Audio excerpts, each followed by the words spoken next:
Mesdames et messieurs, une fois de plus, merci d'être présents pour le chapitre 4 de notre session de formation sur Kobo Toolbox. Alors, ce chapitre est le noyau et le point le plus important de la digitalisation d'un projet de collecte des données parce que c'est de là que vous allez décider de l'organisation, de la structuration et de l'orientation que vous allez donner à votre étude. Donc, c'est un chapitre qu'il faut suivre avec attention. Prenez vos calepins, prenez des notes. N'hésitez pas à poser des questions dans les commentaires afin que nous puissions vous accompagner. Alors, je voudrais aussi dire merci à tous ceux qui ont liké notre vidéo précédente, à tous ceux qui se sont abonnés à notre chaîne YouTube, à tous ceux qui ont commenté et à tous ceux qui continuent de partager nos liens afin que les gens puissent nous retrouver, s'abonner et apprendre ensemble. Avec chaque jour, une nouvelle compétence est acquise et vous mettez cette compétence à votre propriété, vous l'utilisez pour développer vos tâches de façon quotidienne.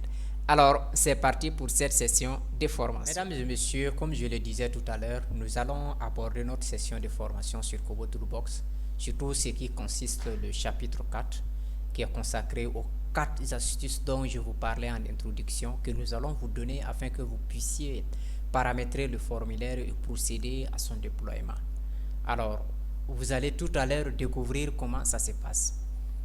Je suis déjà connecté à mon compte Kobo Toolbox, donc je pense que je ne dois pas reprendre ces manipulations parce que d'ores et déjà, je puisse espérer que beaucoup de personnes comprennent déjà comment on peut se connecter à son compte Kobo Toolbox.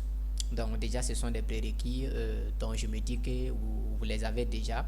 Ceux qui ne savent pas comment ça se passe, donc je vous invite à aller consulter mes toutes premières vidéos des fondamentaux à la création de comptes, de la création de comptes à la création de formulaires et de la création de formulaires. Vous serez maintenant sur le chapitre 4 qui est consacré au paramétrage et aussi au déploiement de votre projet. Donc voici ici l'interface de mon Kobo Toolbox, de mon compte Kobo Toolbox. J'ai un certain nombre de projets. Donc je vais revenir sélectionner le projet sur lequel je souhaite travailler. Donc je veux que vous notez quelque chose de très important. Tant qu'un projet n'est pas déployé, il est toujours logé dans votre brouillon. Donc voilà, ici ils ont tout à fait mis ici au niveau des statuts brouillon. Les projets qui sont déployés sont déjà signifiés là. Donc je vais venir cliquer ici sur Humanitas, voilà, humaniste, sur humaniste, et voilà mon projet. Donc je reviens sur cette partie, cliquer sur formulaire. Cela me renvoie directement au formulaire qui n'est pas encore déployé. Et là, qu'est-ce que je vais faire? Je vais cliquer sur éditer le formulaire. Ça veut dire que je n'ai pas encore fini, donc je continue l'édition de mon formulaire. Il va me donner l'interface de mon formulaire. Donc voici un peu le formulaire que nous avons ensemble digitalisé l'autre jour. Donc nous allons ce soir procéder à la configuration du formulaire. Lorsqu'on prend les noms, on a la question non, on a A, B, vous suivez très bien ici. Quand il s'agit d'une question, donc la réponse attendue est de format texte. Cette question se présente sous cette format ABC, ABC. Lorsqu'il s'agit d'une liste déroulante, vous aurez cette icône.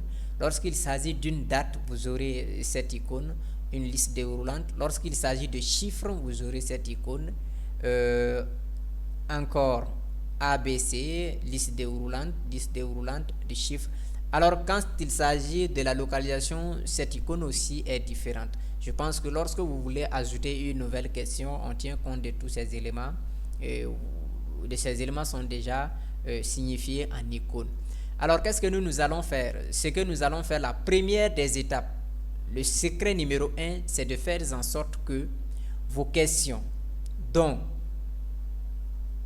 le format est liste déroulante, faites en sorte que vos questions puissent avoir des caractères spéciaux. Si vos questions ont des caractères spéciaux, vous verrez que vous n'aurez pas de soucis lorsque vous allez extraire votre base de données pour des traitements. C'est-à-dire chaque question doit avoir un caractère spécial.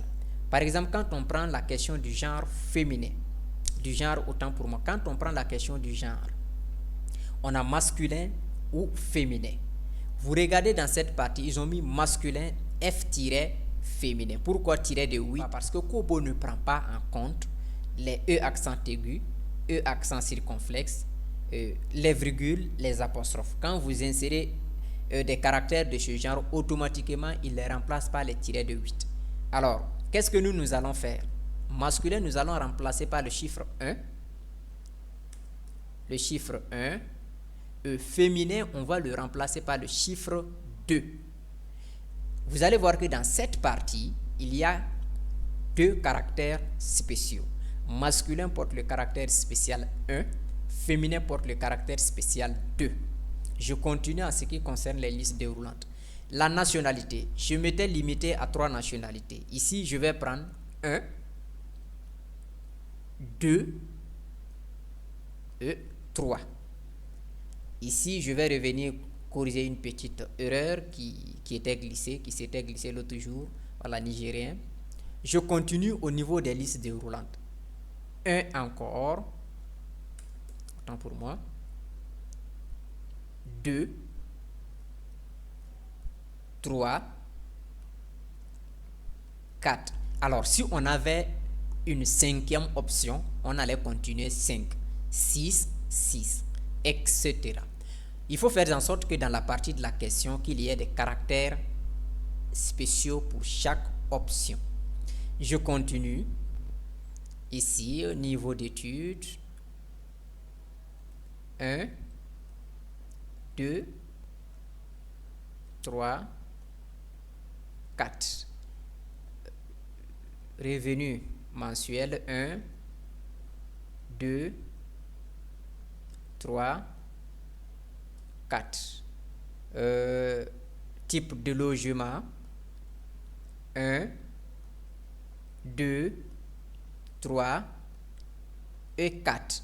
Je continue s'il y a toujours une liste déroulante, tout à fait. L'accès à l'eau 1, 2, 1, 2, 1, 2, 1, 2, 1, autant pour moi, 3, 4, 5, c'est aussi simple, hein? Vous sélectionnez tout le texte et vous remplacez par le chiffre. C'est tout à fait rapide. Voici le secret numéro 1. Numéro 2, nous allons procéder à l'introduction des consignes. On remonte en haut. Non. On vient dans paramètres. Alors, au niveau de paramètres, on veut rendre cette question obligatoire. Ça veut dire que la réponse de cette question doit être obligatoire. Il n'y a pas une question de choix. Dire que je vais laisser ou pas. Donc, je clique sur paramètres et je viens cliquer sur réponse obligatoire. Prénom. Pareil. Réponse obligatoire. Je peux aussi cliquer ici pour fermer ces éléments. Date de, autant pour moi, genre, réponse obligatoire. Faites très attention. Si vous ne rendez pas les questions obligatoires, surtout les questions stratégiques, le genre, la nationalité, les questions sur lesquelles, c'est-à-dire les critères sur lesquels l'étude de votre, votre projet même est basé. Les questions sur lesquelles donc vous allez vous focaliser et prendre ces données pour pouvoir prendre des décisions. Si vous oubliez de rendre ces questions obligatoires, vos agents de collecte ils vont dire non, c'est parce que c'est pas obligatoire, donc ils vont même plus se fatiguer à renseigner. Donc faites très attention ici. Je continue. Numéro d'identifiant, oui, très important parce que ça va nous permettre d'attribuer des idées à chaque bénéficiaire. Je continue. Situation familiale, je pense avoir à renseigner téléphone. Je vais voir téléphone, tout à fait. Situation familiale, oui. Niveau d'études, la réponse, je rends ça obligatoire.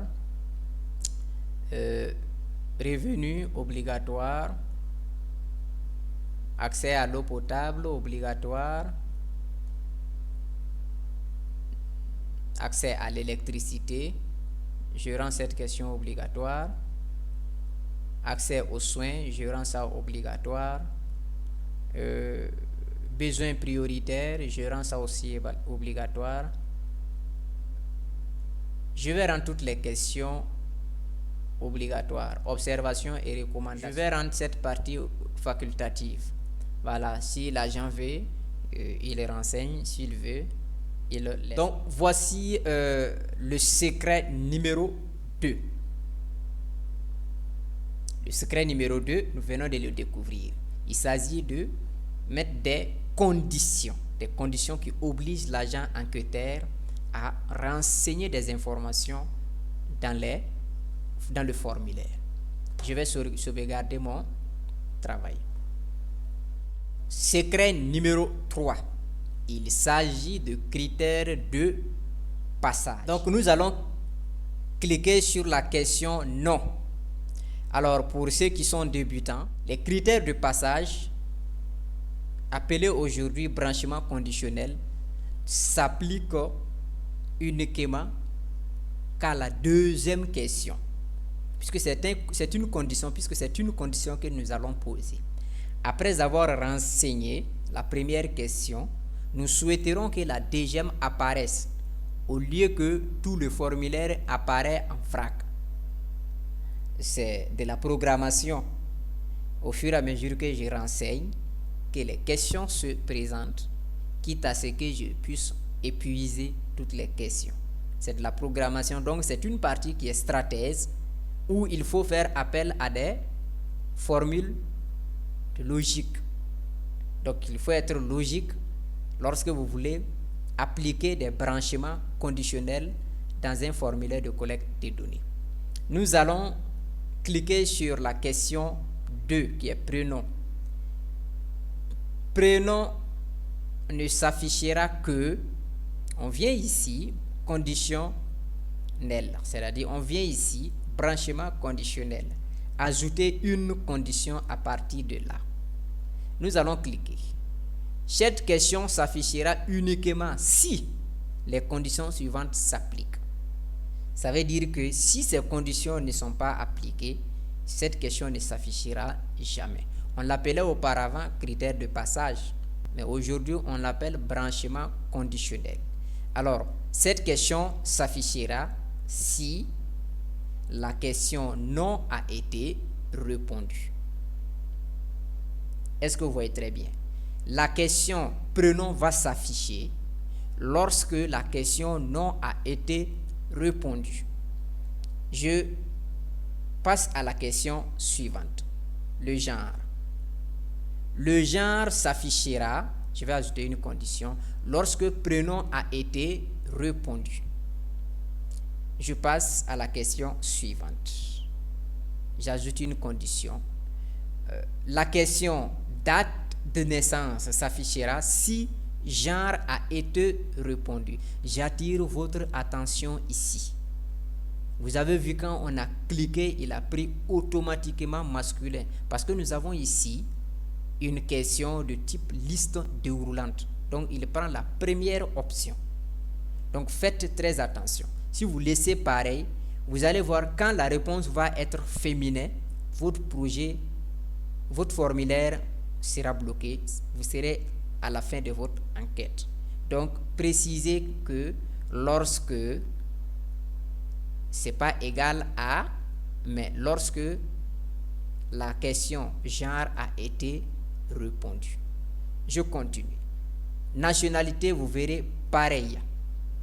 Ils vont prendre burkinabé lorsque date de naissance a été répondue. Je viens dans identifiant, branchement conditionnel.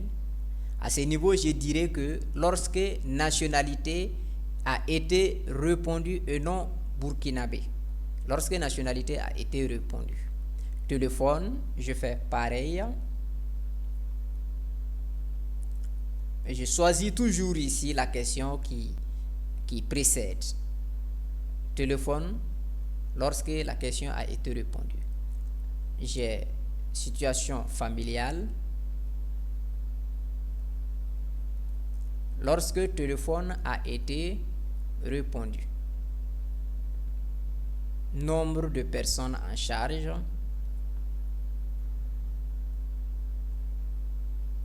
lorsque situation familiale a été répondue. Nombre d'enfants,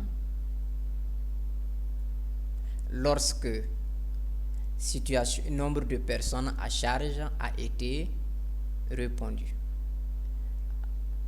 Autres membres de la famille en charge, lorsque, alors, nombre d'enfants a été répondu.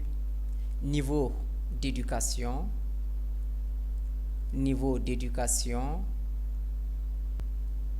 lorsque autre membre de la famille a été répondu. Profession, lorsque niveau d'éducation a été répondu. Donc faites toujours très attention parce que à partir de là, beaucoup de personnes se bloquent et ne savent plus où aller. Donc on continue.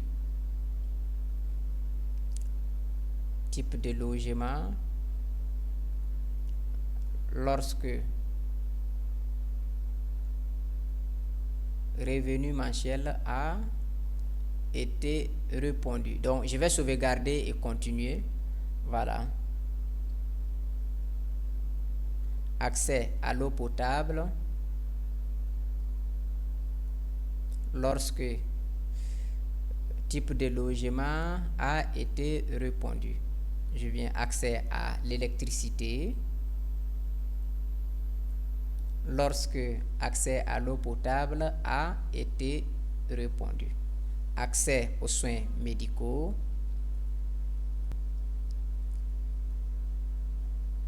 lorsque l'électricité a été répondue.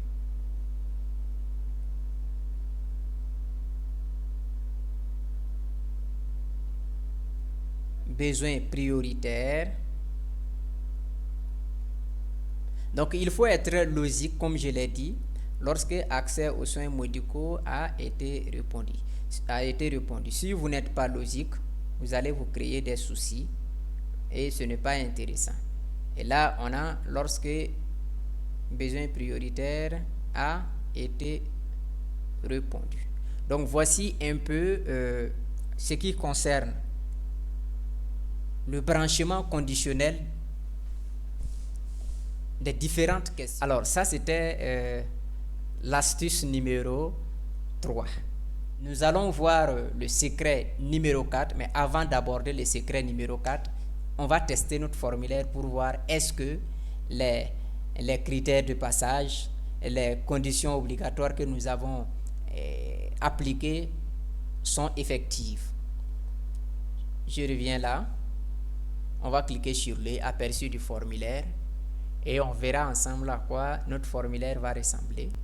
On pourra faire un petit test d'évaluation et continuer avec le paramétrage. Donc vous voyez l'étoile bleue ici montre que le formulaire, la question est obligatoire, on ne peut pas sauter. Je vais mettre juste, je ne saisis pas tout parce que c'est un exercice.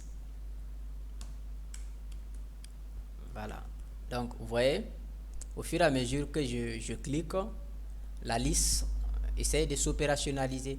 La date de naissance, je peux prendre cette date.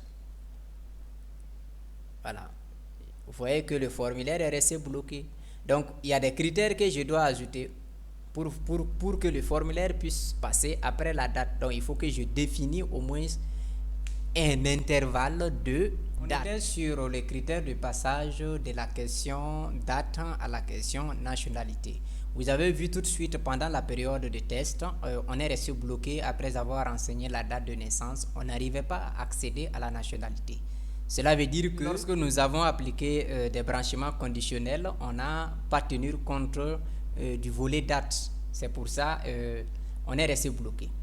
Lorsque une question précède une question de type date, il faudra essayer de mettre comme on aime le dire, un certain nombre d'intervalles de dates pour que au moins automatiquement la question qui va précéder, après avoir renseigné la date, automatiquement Kobo Collect arrive à détecter et à valider la date et présenter la question suivante.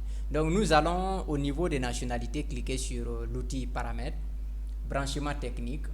La condition ici c'est quoi? C'est lorsque la date de naissance n'est pas égale à la valeur de réponse, mais plutôt lorsque la date est inférieure au 10 mars 2025. Kobo peut me laisser passer à la question suivante. Donc je vais sauvegarder et je vais aller tester mon formulaire. Alors pour cette fois-ci, je l'ai dit, je vais juste mettre du contenu pour qu'on puisse aller. Comme ce n'est pas une collecte qu'on est en train de faire, je vais juste mettre des alphabets. C'est une phase de test. Donc je prends ici, et là je viens, je clique ici, je prends, voilà, j'ai pris le 24 février 2025, il est passé, nationalité. Ici je vais mettre 12, pardon, numéro de téléphone, je mets 2. Ce sont des exemples, je vais dire, parce que je n'ai pas le temps de trop renseigner des informations, afin que, vous voyez, quand je tape sur une lettre alphabétique ici, ça ne sort pas. Ce sont des questions de type chiffre. Donc, si vous tapez sur une lettre alphabétique, ça ne marchera pas. Voilà, et niveau d'études primaires, profession, je vais mettre la lettre Z. Si vous tapez sur un chiffre là-bas aussi, ça ne passera pas. Moins de 50 000. Maison individuelle, accès à l'eau, oui, électricité, oui, accès aux soins médicaux, oui. Voilà, ici c'est soins de santé. Alors je vais cocher soins de santé. Ici il y a la possibilité de cocher plusieurs comment dirais-je, plusieurs besoins. Ici je peux prendre 2 jusqu'à 3 besoins. Ça c'est selon l'agent. Ça c'est selon la cible enquêtée, donc selon les besoins de la cible. Ici on peut cocher jusqu'à 3. Voilà, donc c'est une question à choix multiple. On peut prendre jusqu'à 3 et même dépasser ça. Voilà, donc j'ai accès aux observations. Si j'ai des observations, je vais mettre oui. Voilà, donc j'ai juste mis oui, alors que bon, je peux juste mettre les observations ici et valider. Dès que je clique ici, on me dit le formulaire est valide, donc ok. Ça veut dire que le formulaire ne contient pas d'anomalie pour le moment. En ce qui concerne l'utilisation de la critère obligatoire, ça veut dire c'est passé. En ce qui concerne le critère du branchement conditionnel, aussi c'est passé avec tous les formulaires. Donc je n'oublie pas de sauvegarder à chaque fois que je fais des manipulations. Alors, après avoir fini, avant de passer au secret numéro 4, n'oubliez pas de vous abonner à notre chaîne YouTube, d'activer la cloche de notification, de commenter et de partager. Nous allons regrouper par section notre formulaire. Alors, nous allons grouper nos questions par sous-groupe. Alors, ce qui concerne les informations d'ordre général, pour le faire, il faut sélectionner la première question. 2, vous faites contrôle. Toutes les questions que vous voulez grouper ensemble, vous les sélectionnez. Nationalité. Je vais scroller. Numéro. Après nationalité, numéro d'identifiant, téléphone. Je groupe ces informations ensemble. Je vais relâcher, je viens cliquer ici pour créer un sous-groupe. Voilà, automatiquement mon sous-groupe est créé. Je vais sélectionner et je vais lui donner information générale. Information générale. Information générale. Je peux cliquer ici pour, comment dirais-je, essayer de réduire un peu ce groupe. Je reprends pour le deuxième groupe, contrôle. Je vais, toutes les informations qui sont liées à la famille, je vais les mettre ensemble. J'ai ici situation familiale, nombre d'enfants, ok, autre, niveau d'éducation. OK. Et profession. Là-bas, je crée un autre sous-groupe.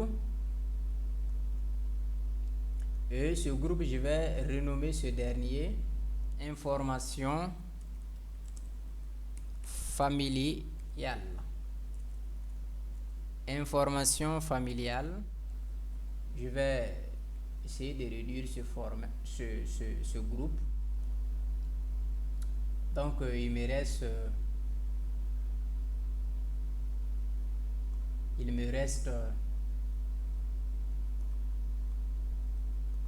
encore un certain nombre de questions. Donc, je vais essayer de mettre... Il me reste un troisième groupe. Je sélectionne. Je vais scroller à partir de là.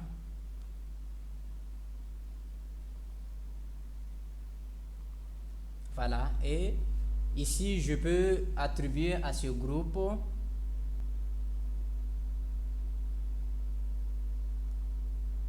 je vais attribuer information sociale. C'est un exemple. Ici, je vais attribuer information sociale. Voilà. Et c'est bon. Donc, je sauvegarde. Donc, vous voyez à quoi ressemble maintenant à mon formulaire. Si je clique sur ce bouton, j'ai toutes les questions qui sont déroulées de A à Z. Voilà, toutes les questions. Quand je clique sur ce bouton, j'ai toutes les questions qui sont déroulées de A à Z. Mais quand je clique sur ce dernier, vous voyez, il essaye de synthétiser mon formulaire en 3 sous-groupes. Ce qui est aussi intéressant, vous savez que nous avons subdivisé le formulaire en 3 sous-groupes. Il serait intéressant qu'on puisse aussi faire de branchements conditionnels ici pour que le formulaire aussi se présente en fonction de groupes de questions. Donc nous allons revenir au deuxième groupe. On va cliquer ici. Le branchement conditionnel, nous allons dire ici lorsque la dernière question du premier groupe a été répondue. Donc on va appliquer une condition ici pour faire un branchement technique. Lorsque la dernière question du sous-groupe 2 a été répondue. Merci beaucoup. Donc, voici un peu à quoi ressemble notre formulaire. Nous allons ensemble le tester.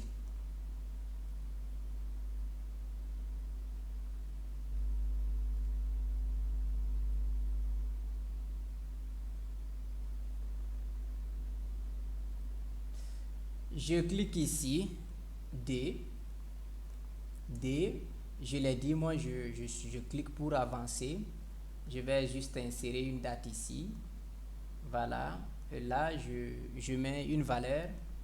Encore une valeur. Encore une valeur. Une valeur encore. Donc, vous allez voir au fur et à mesure qu'on évolue. Quand on arrive à une sous-section, vous allez voir que, comment dirais-je, ici, voilà. Vous voyez, on nous présente information sociale. C'est-à-dire c'est cette section que nous allons aborder. Ainsi de suite. Donc, on va aller.